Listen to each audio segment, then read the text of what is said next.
Datuk Andi Muhammad Suryadi Bandi, Kalabakan. Tan Sri Speaker, soalan nombor 5. Sila Menteri.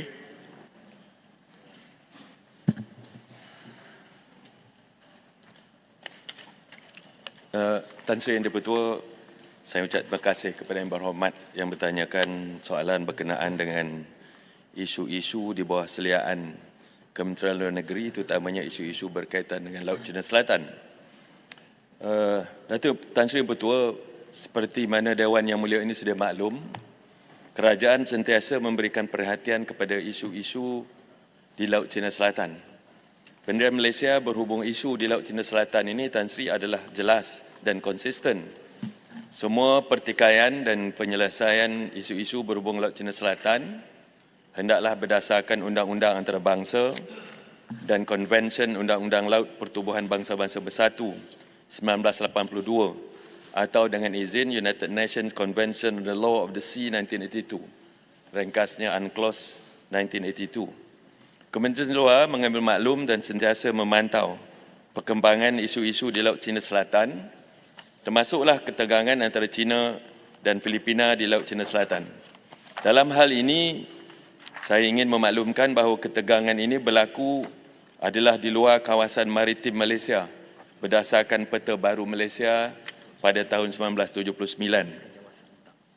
Dalam konteks pengendalian isu Laut Cina Selatan, saya ingin menegaskan bahawa kedaulatan dan kepentingan negara sentiasa dijadikan teras utama dalam setiap tindakan yang diambil.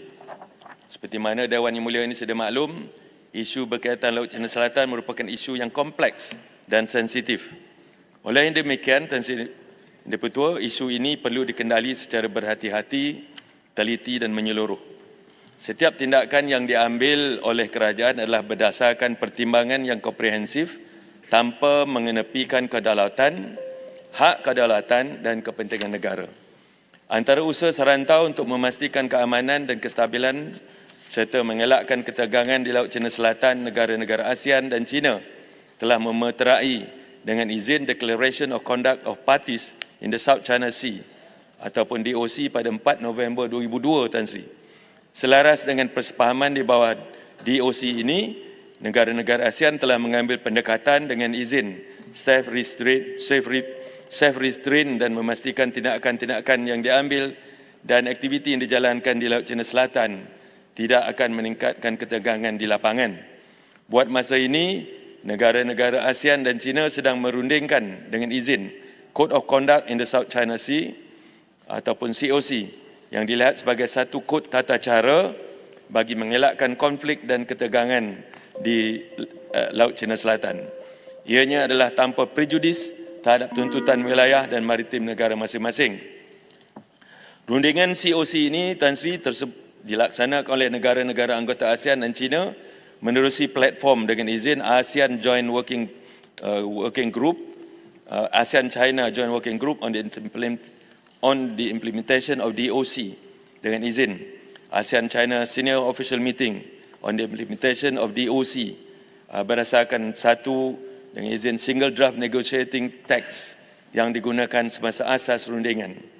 Rundingan COC yang terkini di peringkat JWG ataupun Joint Working Group telah diadakan di Xi'an, China pada 10 dan 12 September 2024 baru-baru ini, manakala Senior Officers Meeting DOC telah diadakan pada 13 September 2024. Ingin saya maklumkan di Dewan Mulia ini, Tan Sri, bahawa Malaysia sedang memainkan peranan penting di peringkat antarabangsa sebagai negara penyelaras hubungan dialog ASEAN-China untuk tempoh 3 tahun mulai Ogos 2024 hingga Julai 2027.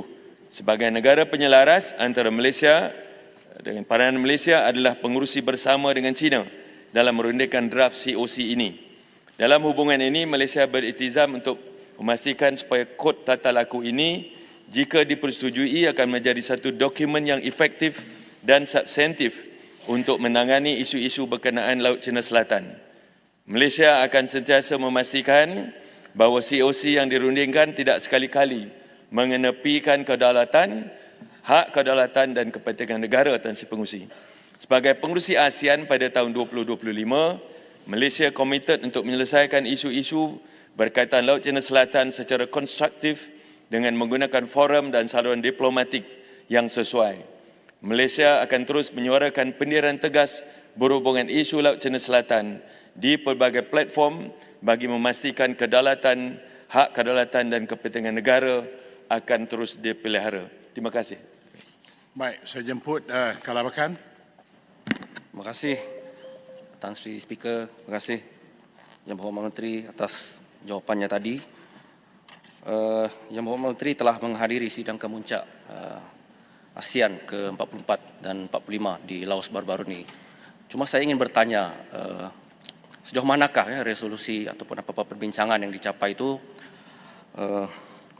mampu meredakan kemarahan negara China di kawasan konflik dan juga apakah perbincangan ataupun resolusi yang dibincangkan itu akan dipatuhi oleh negara China. Itu saja. Terima kasih. Baik, silakan Menteri. Berkenaan dengan perbincangan semasa ASEAN Summit 44-45 baru-baru ini, Tan Sri Pengerusi,